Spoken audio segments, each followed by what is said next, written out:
You cannot say that you care about men and that you're advocating for equality. And I'm going to list these things off, and I wrote them down to make sure I don't forget it. You don't care about mandatory paternity tests. You don't care about paternity fraud. You don't care about male rates. You don't care about equalizing hard, laborious jobs outside. You don't want to equalize that. You don't care about what happens to people that are falsely accused, which is almost always exclusively men. You don't actually care about the declining school performance, the rise in ADHD diagnosis, and the psychiatric medication that comes from it. You don't care about the lack of homeless shelters for men.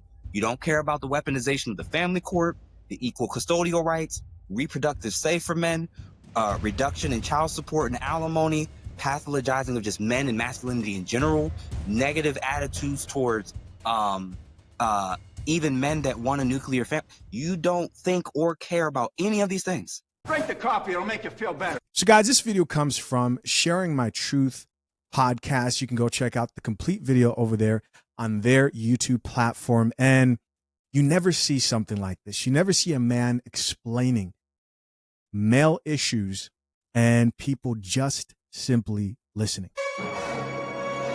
Shout out to the two ladies there that were listening to what I know, you know, are real issues that men deal with. Let's keep going. The title of this video is Modern Men Unhinged, Cheating, and the Rise of the Incel, featuring Jeff James. By the way, this conversation in the beginning was centered around the whole adolescence movie. And here they brought a therapist who also seems very caffeinated. You don't get that a lot. You don't get a man who's a therapist and is caffeinated. Doesn't happen often. Let's keep listening. And I'm not even saying it's just the feminists that don't care about it. Nobody I'm has saying that. most people who don't do what I do don't care about this at all. Mm. And you're creating, and we talked about this 80-20 rule. What's happening to the 80%? You don't care. Not good. And the beauty is if I just get the man I want, if I just get the partner I want, if I just, I don't care. I don't care about what's happening with men. Let's bring the attention back to women. That's what the detective did in that show. Right. And that is what society in Western cultures is unfortunately like. Most people only care about males or boys or men if they are their brother, their son, or their father, or their uncle, or their close friend. This society, in the quest to be fair to women, to improve their rights, allowed the worst representatives to take it to its furthest extreme. Right. When we talk so much about misogyny, most women can't tell you what the term is for a strong distaste and hatred for men. What's the term? What's Misandry. the misandry? Being a misandrist. Most men's experiences that we keep labeling as incels, we keep labeling as misogynists. Their experiences in coworker situations, in the schools, dating, on dating apps, is that a lot of women are either misandrous or they're so reductionistic of men that if you don't have the money, you have no say and you need to shut up. And even if you do have the money, it's happy wife, happy life once I'm in your life. You know, on that topic of misandry and what I've noticed as of late, the good thing is I'm noticing more women in particular are catching on to that word, that there is a word that means the same thing as misogyny for women, right? The hatred of men. And it's not just women who are catching on to that. I don't think men even knew that such a word existed. So I'm happy to see that. Let's keep letting them brew. Yeah. I done told my wife, we joke around about it all the time. When we're amongst other couples and friends, she sarcastically say all the time, the one thing I appreciate about Jeff more than anything is he's the same exact person in home as he is in public. Right. He doesn't change. So if I'm going to say no, I'm going to say no. If I'm going to disagree, I'm going to disagree. And men not going through the natural maturation process as teenagers, as early adults, because they literally don't have the opportunity to with women. We can't be shocked anymore that there's an environment that's festering of boys and young men who unfortunately have a strong distaste. And I would argue, not even for women in general, women in the Western cultures and countries. Ooh, good distinction right there. Yeah. This is why they're running to the other countries and cultures where men are at least still seen as valuable, relevant, important. No, I think, So, yeah, yeah, they're all very yeah, good yeah, points. yeah. I think that like anything in the West to redress any imbalance in anything, we've had to Mhm. go to some crazy level to the other side and Yeah. come to a middle thing. And why are we so surprised? Why do we have to have shows like Adolescence that, quite frankly, are pretty late in the game in Mhm. terms of culture? We're very Mhm. late in the game. And like you said, I talk to quite a lot of my friends, who are all parents, and they had no idea I knew about it because I'm doing this podcast and I see these comments all the time, and I was very aware of it. I've read a lot about it. They had no idea about it. And I'm like, you have teenage children and young adult children. How do you not know? How Mhm. are you that ill-informed? So I want to say something. It's really funny hearing a lot of Gen Xers. By the way, shout out to my Gen Xers. I know there are a lot of Gen Xers here who are subscribed to the Coffee Pod. Shout out to you. But you guys aren't the majority of my personal demographic. And I don't think parents right now who have teenagers, who have young children, understand these issues, especially if they've been married for a long time. They don't understand what's happening in the dating market. They don't know what a young man is going up against, right? The mindsets that those women are coming to them with when that man is ready to date and he's thinking, maybe I want to be married, or maybe I want a relationship, or maybe just want a girlfriend or something like that. Most parents today's advice to their young men is just be nice, buy her nice things. No warning them about the dangers and consequences of getting married to the wrong woman. In the West, many of the women here are just not wife material. Yeah. I'm sorry to cut you off, but you want to know what's crazy? When you're in a market and environment where both parents got to work long hours Mhm. and both parents are out of the home for extended periods of time, and both parents have to figure out so much, and you don't even have one parent that's like really super involved Mhm. versus they both are kind of got 40-hour work schedules, and one may have to do additional overtime and the cost of living is exploding. It's harder than ever before Oh, yeah. for parents, men and women, fathers and mothers. It's a lot harder now. We are living in an area in New Jersey where our property taxes per month is the cost of most people rent across the world. Yeah, of course. Where our daycare is more than the cost for daycare for 1 to 2 kids is the equivalent of what 50 to 60% of people in the world make. Right. Mhm. Right. Yeah, of course. Daycare's expensive. So it's kind of difficult to be super duper involved and actually know what's going. You know what she saw? My Right. son's home. He turns the light off when I tell him to turn the light off, and he doesn't get in trouble. He goes to school every day. He gets good grades. Parents are just surviving. Mothers, fathers, people are just trying to figure this. You know what I'm saying? Like this is. I'm not saying it's a complete. That like there's no. They get no fault. They get no blame. I'm just saying that the context for what we're in is what's also creating this type of dynamic and environment. So it's. And Facts. then lastly, I meant to say the dynamic. Why is this exploding? And why is this so big in the UK? And why are these government officials getting all involved in this? I'm gonna tell you this right now. If you are a young woman or woman, period, and you're thinking about, well, oh my gosh, this incel thing and all these men want to harm me and hurt me and do this or do that. A huge percentage of the boys and men that feel that way, there's a reason why they're leading the statistics of being 4 times more likely to take their own life. Right. They're actually far more of a danger to themselves. Even in a relationship, Mm. you take a woman who's in a relationship with a man and a relationship with a woman, her violent rates is significantly higher with another woman than with a man. I hope you guys heard that. We just covered that. He says DV between lesbian couples is higher than if she was dating a man. That was a huge point on the last video we just released, right? You had a feminist literally arguing those facts when we know this to be true. And yes, the men that they try to blanket all men into that category of like, all men are dangerous. The men who you're afraid of, and he's truly an incel and he's really, really, really, really, really in a tough place in life, because that's what that is, whether that's through not having purpose, not getting attention from women because maybe he hasn't had the right type of upbringing to mentally deal with the rejection and has no social life, no friends. Yes, we can work to improve ourselves, but that's not the point of this conversation. He is right to state that those men are more at risk at harming themselves than anybody else. That's a fact.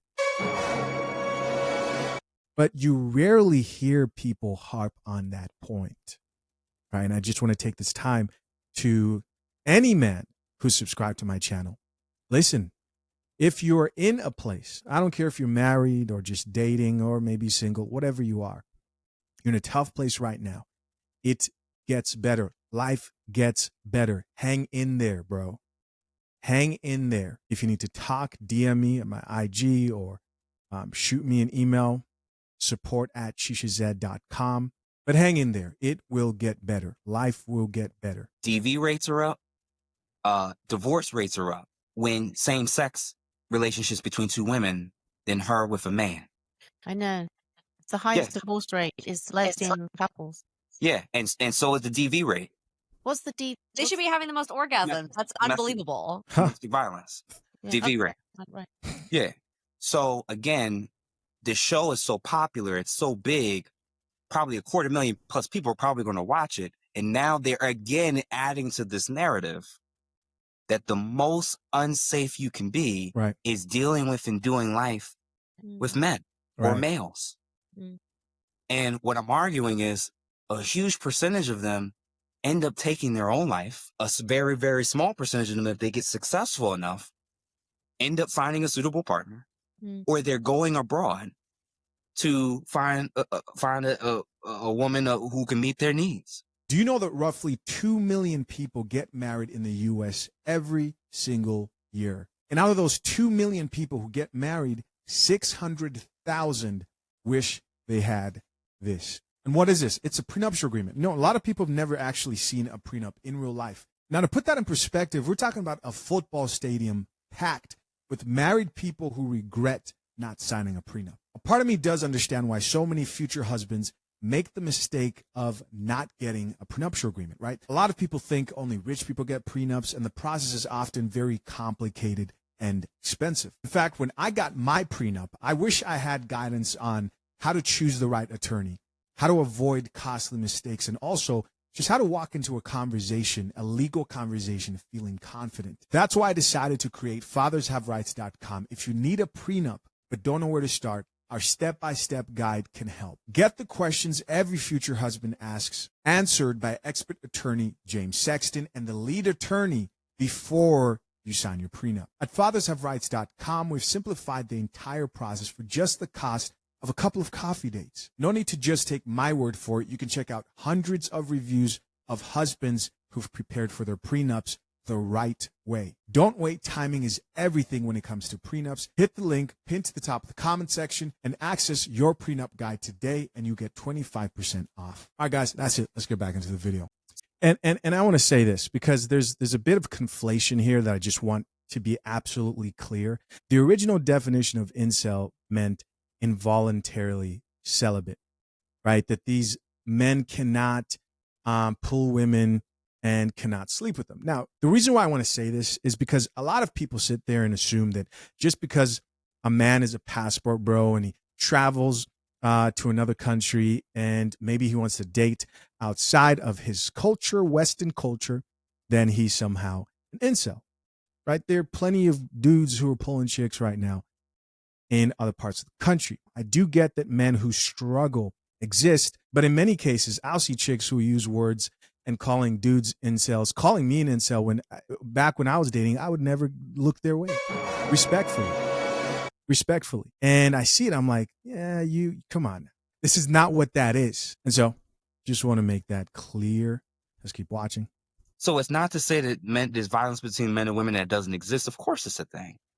All I'm suggesting is that the show, there may be ulterior motives for why the show is being pushed. And whenever politicians or celebrities or anybody who's not a normal person jumps in on a wave, always be wary of what's the thing that they're pushing and what's the policy that's going to come down as a result of this. Is this going to be a social media crackdown? Is this going to be a monitoring thing where people have to register their social ID numbers or something in order for them to even have access to a website or have access to the internet?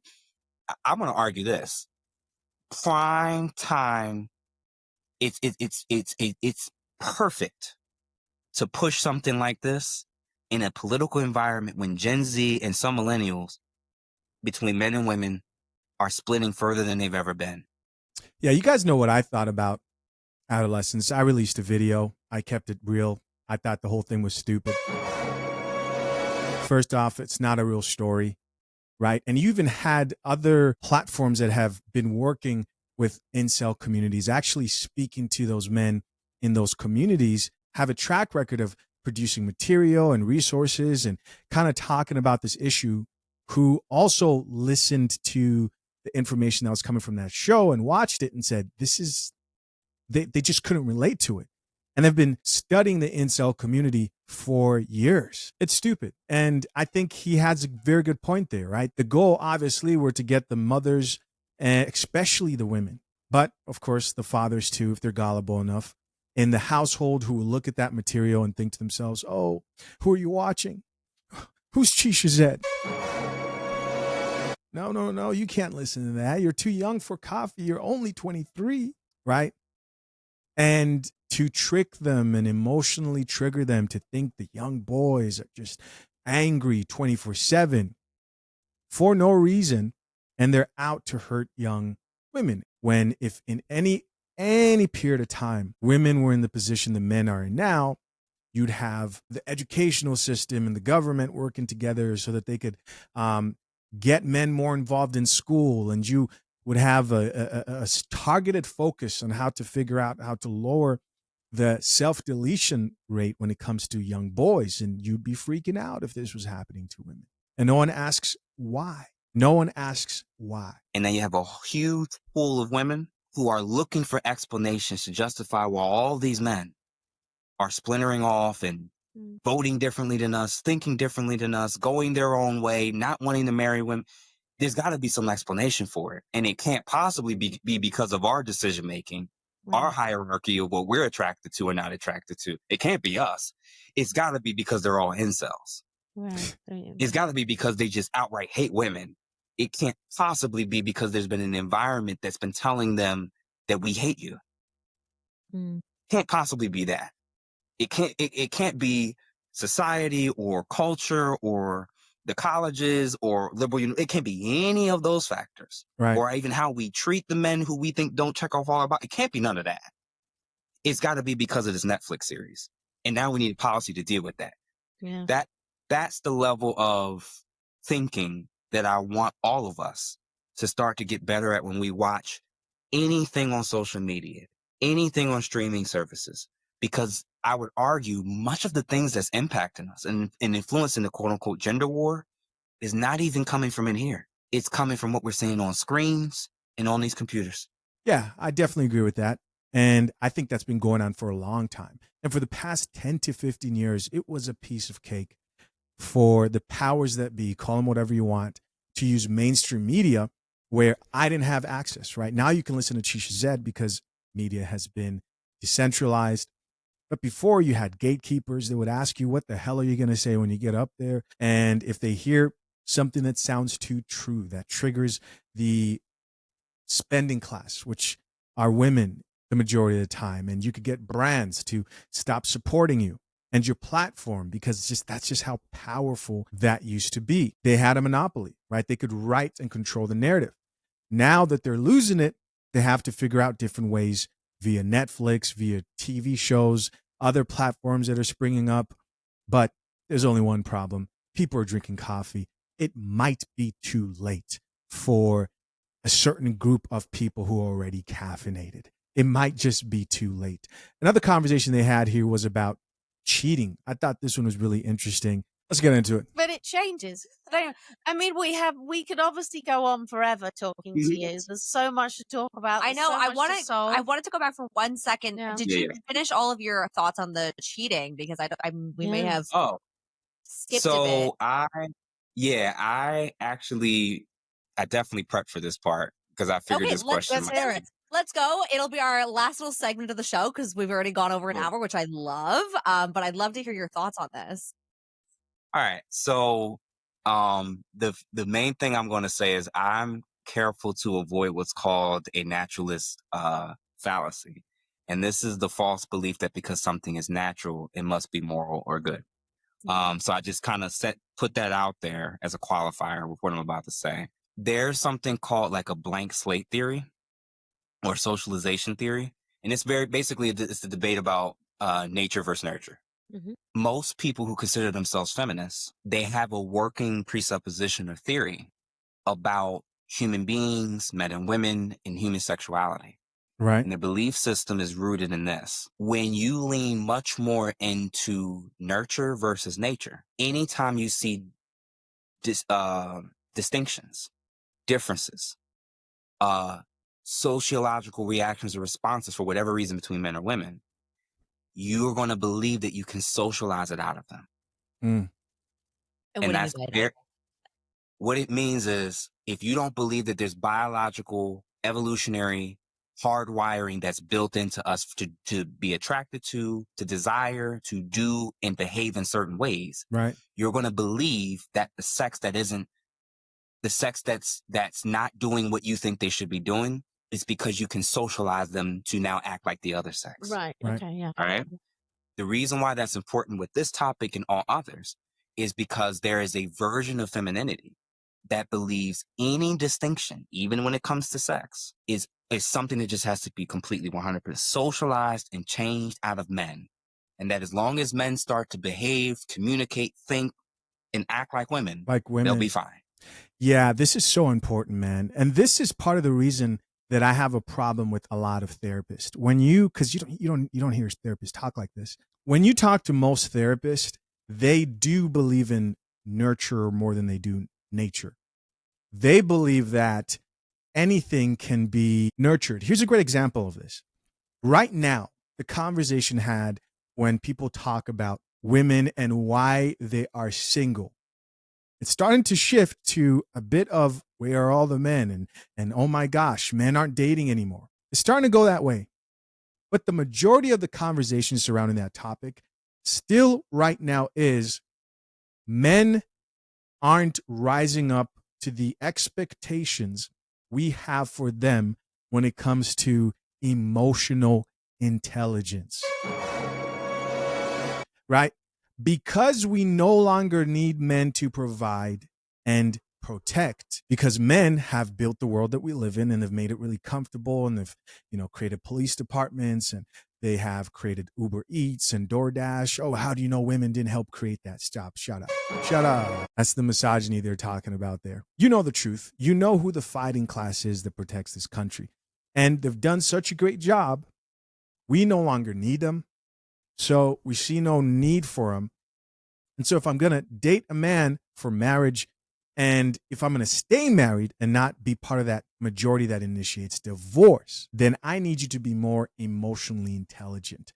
I need you to be more romantic. I need you to be more attuned to my emotional needs and communicate better with me. Things that women are naturally better at, women expect men to excel in at the same level and degree. Now, what I'm not saying is that men can do better and improve in that area.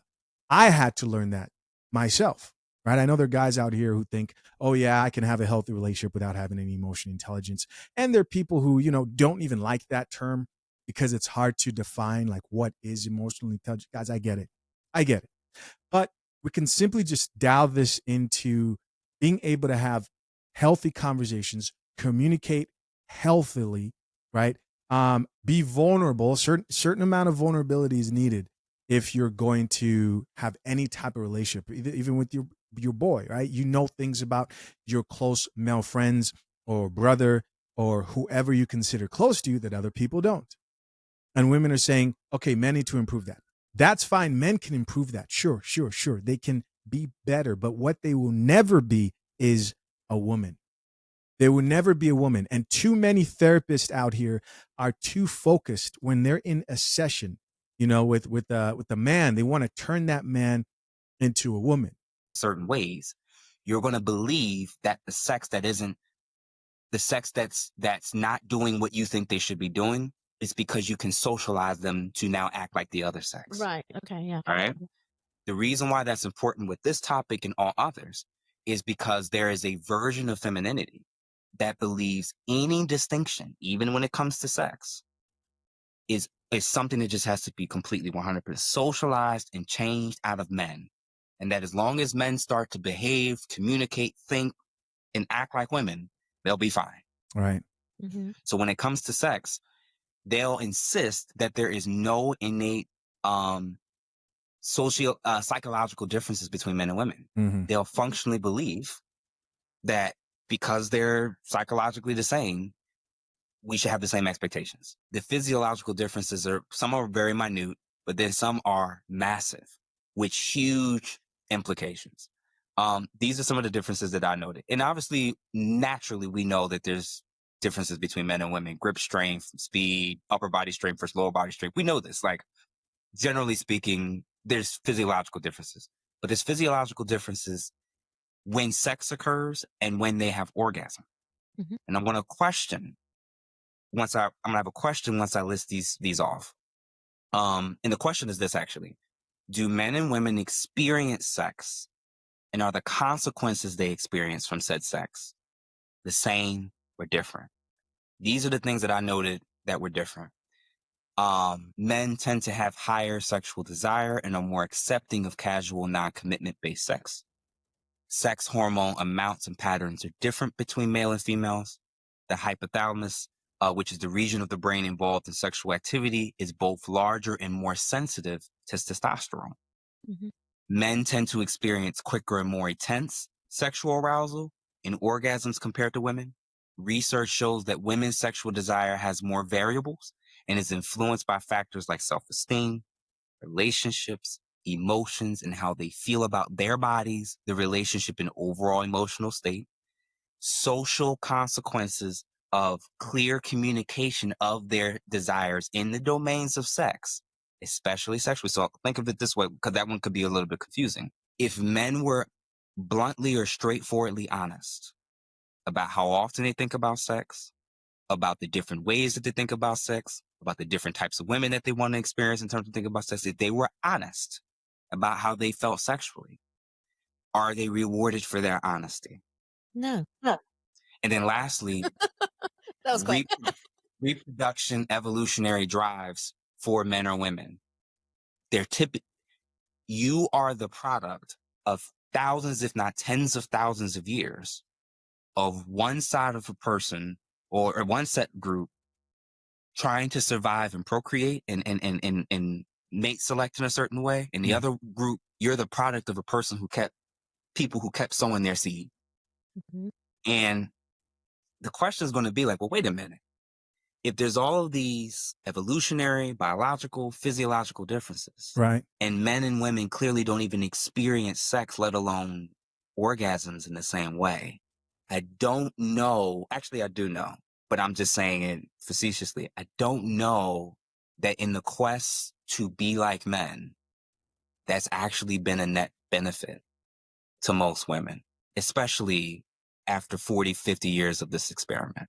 I don't know, guys. Is he right? Has the sexual revolution benefited women long term, or has it done more damage to their value, particularly in the sexual dating market, and also their mental? Let's go from there. Doesn't mean that men are justified to cheat. It seems to suggest that at least their biological hardwiring has designed them to better be able to be okay with doing it. Right. Right. I mean, I totally agree with that. Like, men are built to sex. And women Listen, are we're both built to have sex, but men are better built to do meaningless sex. right. Right.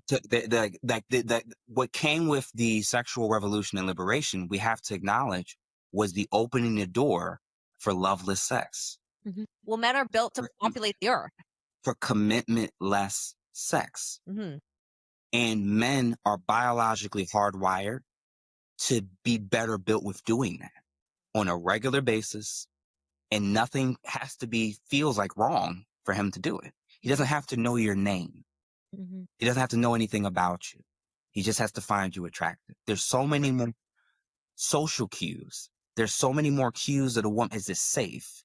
Is if something happens, is he going to harm me in some way? There's so many other things that's innate in there. No one had to tell her these things. I do want to double down on a disclaimer he gave there, because he said doesn't mean they should cheat, but they were obviously built to be able to have more meaningless sex than women are. Women get damaged mentally, literally. They bond. They get that larger dose of oxytocin. These things come down to degrees at the end of the day. I personally believe that men are damaged from meaningless sex with a plethora of women as well. The question is to what degree? If your goal is to be in a monogamous marriage, then obviously you want to do your best to work on your sexual discipline, because that will serve your goal. Some of you don't have that goal. That's okay. You don't have to be upset that there are people out here who don't want to bust cheeks, right? People get very touchy about this situation. What do you mean monogamy? Hey. I believe that it damages men to the extent that you can get so devoured by sex, endless sex, that you're feeding a black hole. And if your goal is to be in a monogamous, healthy relationship, and you're somebody who values, who has Christian values, for example, then that obviously suits your goals. Then I would advise you not to do that. If you don't care, then obviously you're going to do whatever you want to do. I liken it to this. There's certain things you just never get enough of. The more you indulge, the more you want. You eventually just have to say, I quit, I'm done, right? You never have enough food, good food, tasty food. Most Americans today are sick from the food that they eat. It's like 80% of diseases are dietary related, or 70 to 80%, somewhere like that. Sex. Listen, as crazy as this sounds, listen, there's a quote that goes, a girl turns 21 every day. Now, to some people, they may listen to that and go, oh my goodness, you date a 21-year-old. That's not the point. The quote is basically saying, hey, you're never going to run out of young women who want to exercise their own sexual freedom. They will argue against what I'm saying right now. These are chicks who will say, no, I want the right to be able to be a WHORE. What's wrong with it? In fact, I don't even want you to call me that. I should be allowed to run the streets. I should be allowed to have fun. There'll never be a shortage of that. You never have enough sex. You never have enough beautiful women. In fact, many men who indulge in their lusts eventually end up getting taken down by it. You have money. Money's one of those things. It's never enough. First millionaire, who's going to be the billionaire? First billionaire, now they're wondering who's going to be the first trillionaire. And it would just keep going. The hunger and desire for wealth is unquenchable. You have to know what your cutoff or number is. Hey guys, this is where I'm going to end this video. I'm always curious to know, what do you guys think? Leave your comments down below. Always curious to know what you think. I will check out a few comments here. Let's see what the people have to say. Top comment here says, men are not unhinged. We just want peace, not drama. Somebody else here says, I don't always comment, but this guy explained why I went. MGTOW for life.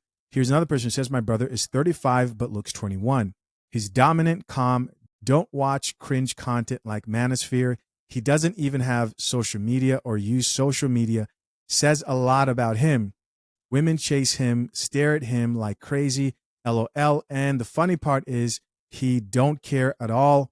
He don't need validation, attention. His presence is pure magnetic alpha energy that women are drawn to him. Sounds like you want to get with your brother there. It's kind of awkward. I'm just kidding. But listen to what this chick is saying, right? She goes on to say, serious stare, dominant eye stare, confidence, and his young looks with mature mindset. He doesn't care if women make drama. He can shut them off easily. LOL. That's pure alpha male in a nutshell. The funny thing about this is here she is calling Manosphere content, or whatever she would define as Manosphere content, cringe. And I'm not arguing that there isn't a good amount of cringe alpha male content out here. You guys know I don't even use that word much anymore, just because I think It is cringe, and people have turned it into something else.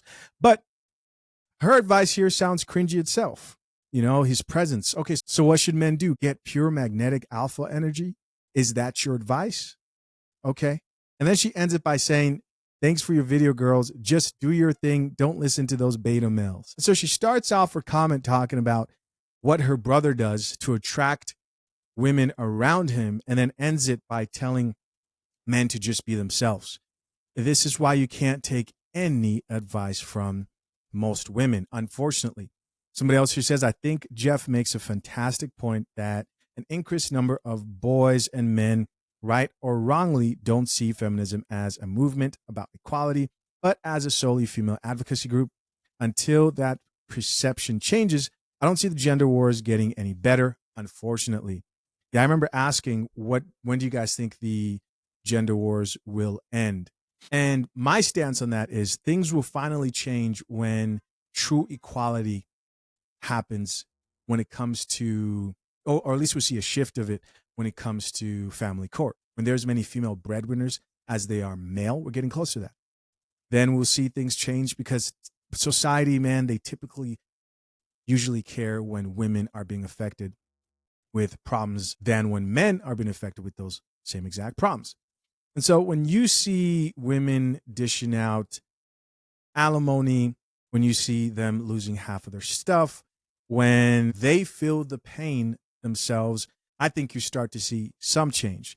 All right, guys, final comment here. Let him cook. Shout out to the host of Sharing My Truth podcast. You guys can go check him out. And shout out to therapist Jeff James. Appreciate you guys. Let me know what you think. Talk soon. Hey guys, as always, I appreciate you for checking out yet another episode of the Coffee Pod. To my currently engaged or soon to be married men, if you need a prenup and would like a guide that shows you how to get a solid and legally binding prenuptial agreement, hit the link pinned to the top of the comment section and access your guide at fathershaverights.com today.